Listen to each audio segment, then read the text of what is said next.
Hey guys, good morning. আমি তো দামামে থাকি, সৌদি আরবের দামামে। এই দেখুন, এখানে অ্যাকচুয়ালি এ ঘিরেই দামাম সিটিটা আর কি তৈরি হয়েছে। তো মোটামুটি এই সিটিটার চারিদিকেই আর কি বসতিটা আর কি করা, মানে এই কর্নিশের চারিদিকেই সুন্দর আর কি।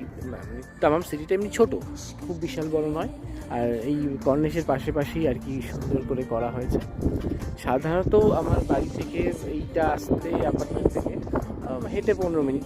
আজকে তো এমনি ফ্রাইডে, তো সকালবেলা কেউ নেই, তো সেই জন্যে আর কি ঘুরতে খুব সুন্দর লাগছে। আর এখানে হালকা হালকা ঠান্ডা আছে, এখন সুন্দর ঠান্ডা মনোরম হাওয়া দিচ্ছে, কারণে ঘুরতে খুব সুন্দর লাগছে। হালকা রোদও আছে, কোনো অসুবিধা মানে খুব ঠান্ডা নয়, আবার হালকা রোদও আছে, ভালো লাগছে ঘুরতে আর কি। হাওয়া দিচ্ছে, বুঝতেই পারছেন, জোরে জোরে হাওয়া দিচ্ছে। তো এই আর কি। তো আসলে কি হয়, সাধারণত আমরা যারা দেশের বাইরে থাকি ভাবি যে কোথায় যাব, কী করবো একা একা।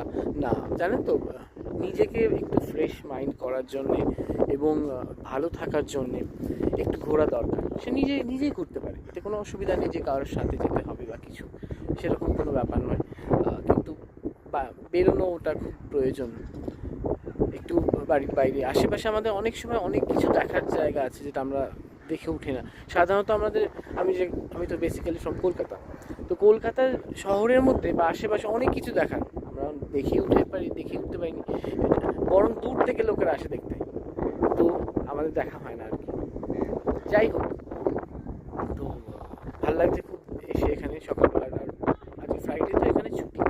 তো এমনি রামাদান চালু হয়ে গেছে, ফ্রাইডেতে ছুটি। তো সেই জন্যে সকালবেলাটা অত লোকজন নেই, পুরো ফাঁকা। দেখুন, পুরো ফাঁকা।